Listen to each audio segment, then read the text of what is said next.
कितनी मुश्किल से बिहार में जंगल राज को हटाकर और सुशासन की स्थापना हुई थी।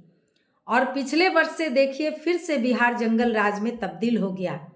बीते दिनों 2 नाबालिग बच्चियों का गैंग रेप हुआ और ये गैंग रेप गृह मंत्री के नाक के नीचे से हुआ। भारतीय जनता पार्टी तब तक शांत नहीं बैठेगी जब तक कि दोषियों को गिरफ्तार न हो जाए और तुरंत उसे स्पीडी ट्रायल के तहत पॉक्सो एक्ट के तहत फांसी की सजा न हो जाए। इस पनोरमा ग्रुप, जो सोचता है वो करता है। नमस्कार, भारत लाइव देख रहे हैं आप। बिहार में कहने के लिए सुशासन की सरकार तो है, लेकिन क्या वाकई में सुशासन दिखता है? बिल्कुल नहीं। हाल के दिनों में अगर देखा जाए तो बिहार की जो बदहाली की स्थितियां हैं, तेजस्वी यादव के विपक्ष में रहने पर उनकी बोली खूब निकलती थी, लेकिन जैसे ही तेजस्वी यादव पक्ष में आए हैं उनकी बोलती ही बंद हो गई है।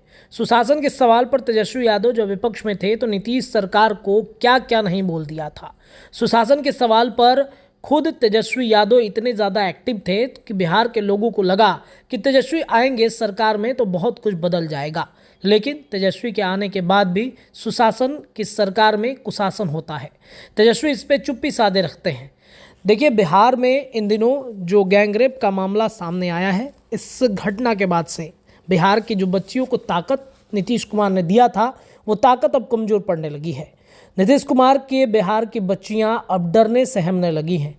हाल के दिनों में अगर बातचीत की जाए तो जिस तरीके से कल परसों में जो गैंगरेप का मामला सामने हुआ है, जिस गैंगरेप में 2 नाबालिग बच्चियों के साथ भत्सना की गई, अगर बातचीत की जाए पटना के फुलवारी शरीफ के, तो 2 नाबालिग बच्चियों से गैंगरेप के बाद इलाके में काफ़ी ज़्यादा माहौल तनावपूर्ण बन चुका है।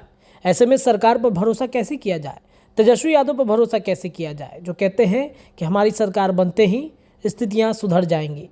नीतीश कुमार से भरोसा तो अब लगभग बिहार के लोगों का उठ चुका है। जो व्यवस्थाएं उन्होंने बना रखी हैं, उन व्यवस्थाओं में बिहार की बदहाल पड़ी स्थितियों से अब शायद ही कोई बच पाएगा। ऐसे में नीतीश के पुराने साथी रहे सुहेली मेहता, जो भारतीय जनता पार्टी का दामन थाम चुकी हैं, उन्होंने सुशासन के सरकार की ही पोल खोल दी है। क्या कुछ कह रही हैं सुहेली मेहता, सुनिए। कितनी मुश्किल से बिहार में जंगल राज को हटाकर और सुशासन की स्थापना हुई थी और पिछले वर्ष से देखिए फिर से बिहार जंगल राज में तब्दील हो गया। बीते दिनों 2 नाबालिग बच्चियों का गैंग रेप हुआ और ये गैंग रेप गृह मंत्री के नाक के नीचे से हुआ, पटना से हुआ, पटना के फुलवारी शरीफ से हुआ, जिसमें एक बच्ची की तो मृत्यु हो गई और दूसरी बच्ची अभी मृत्यु से लड़ रही है। कितनी शर्मिंदगी की बात है कि जो बिहार सरकार महिला सशक्तिकरण का दंभ भरती है, महिला अत्याचार को रोक नहीं पा रही है। ये है बिहार सरकार। कैसे कोई लड़की अब रात में निकलेगी, दिन में निकलेगी? कैसे कोई लड़की अपने पैर पर खड़े होने वाली, जिसको आत्मनिर्भर होना है, वो किस तरह से घर से बाहर निकलेगी अगर बिहार असुरक्षित रहेगा? भारतीय जनता पार्टी तब तक शांत नहीं बैठेगी जब तक कि दोषियों को गिरफ्तार न हो जाए और तुरंत उसे स्पीडी ट्रायल के तहत पॉक्सो एक्ट के तहत फांसी की सजा न हो जाए। इस पर तुरंत गृह मंत्री को एक्शन लेना चाहिए और बिहार में जिस तरह से महिलाओं पर अत्याचार हो रहा है, इन नाबालिग बच्चियों पर अत्याचार हुआ है, इसमें दोषियों को तुरंत से तुरंत सजा होनी चाहिए। पनोरमा ग्रुप, जो सोचता है वो करता है।